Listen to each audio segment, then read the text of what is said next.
আমার বিয়ের 2 বছর পর আমার স্বামী সিঙ্গাপুর যায়। তখন আমি বাসায় একা। তো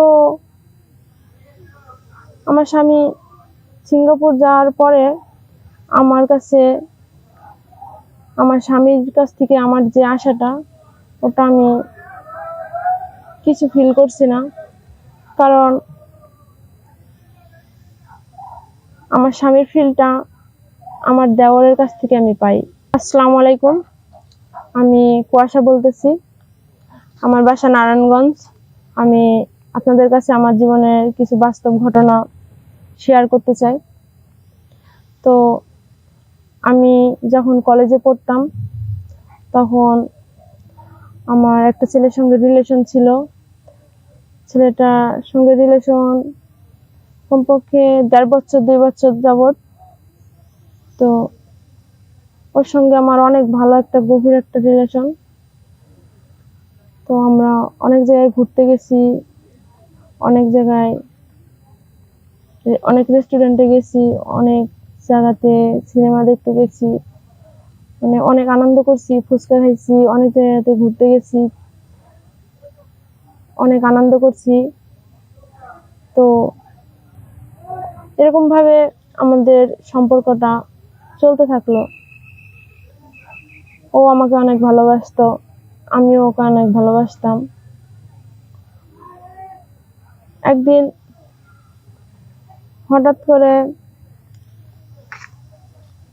আমার বাবা মা আমার বিয়ে ঠিক করে।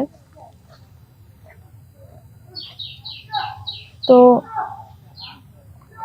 এরকম হঠাৎ করে একদিন বিয়ে ঠিক করে, তখন আমি ভাবতেও পারছি না যে আমি কি করব এখন। কারণ আমার অন্য জায়গায় আমার রিলেশন আছে, আমি মা বাবাকে কিভাবে বলবো, আমি বলতেও পারি না। তো চুপচাপ মেনে নিই। তো বাবা মা আমার বিয়ে ঠিক করে, আমি অনেক কষ্টে আমি রাজি হই। আমার বাবা মায়ের পছন্দ করা ছেলেটার সঙ্গে আমার বিয়ে দেয়। তো বিয়ের পরে জানতে পারি আমি যে ছেলের সঙ্গে রিলেশন করছি ওরই বড় ভাই। তো এসব বিষয় নিয়ে আমি আর কোনো আলোচনা করি নাই কখনো। তো এরকম ভাবে আমার জামাইয়ের সাথে সংসার করছি চুপচাপ। তো ওকে কোনো সময় কিছু বুঝতে দেয়নি কাউকে, আমিও কখনো বুঝতে দেয়নি যে ওর সাথে আমার সম্পর্ক আছে, রিলেশন ছিল। তো এরকম ভাবে আমার স্বামীর সংসার করি। তো আমার বিয়ের 2 বছর পর আমার স্বামী সিঙ্গাপুর যায়। তখন আমি বাসায় একা। তো আমার স্বামী সিঙ্গাপুর যাওয়ার পরে আমার কাছে, আমার স্বামীর কাছ থেকে আমার যে আশাটা, ওটা আমি কিছু ফিল করছি না। কারণ আমার স্বামীর ফিলটা আমার দেওরের কাছ থেকে আমি পাই। আর ও যাওয়ার পর থেকে আমার দেওরের সঙ্গে আমার আবারও আগের মতো রিলেশনটা চলতে থাকলো। আর আমার সামনে যে আমার স্বামী ছিল ও এখন নাই। আমি আরো অনেক হ্যাপি, কারণ আমি আমার দেওরকে পেয়েছি। ও আমার স্বামীর কষ্টটা ওর কাছ থেকে আমি ফিল করতেছি। তো আমার কিছু মনে হয় না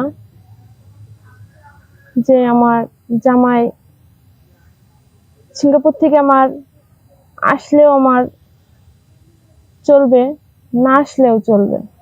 কারণ আমি আমার স্বামীর যে ফিলটা ওটা আমার দেওরের মধ্যে আমি খুঁজে পাই।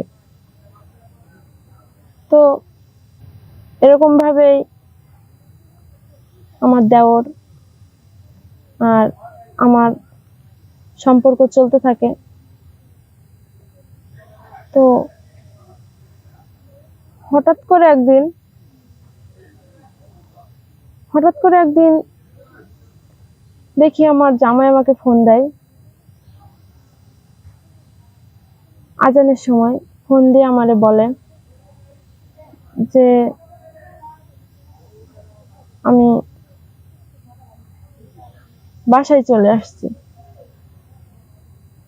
আমি ওকে বললাম যে আরো কিছুদিন থেকে আসো, এত চালু চালু আসার কোনো দরকার নাই, আর আমার কিছু মনে হচ্ছে না, তুমি আরো কিছুদিন থেকে আসো।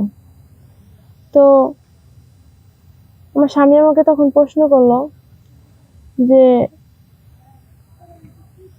তুমি আমাকে বলছো যে আরো কিছুদিন থেকে আসো। তো আমি তখন মনে মনে বললাম যে তুমি সিঙ্গাপুর থেকে আসলেও আমার চলবে, না আসলেও আমার চলবে, কারণ আমার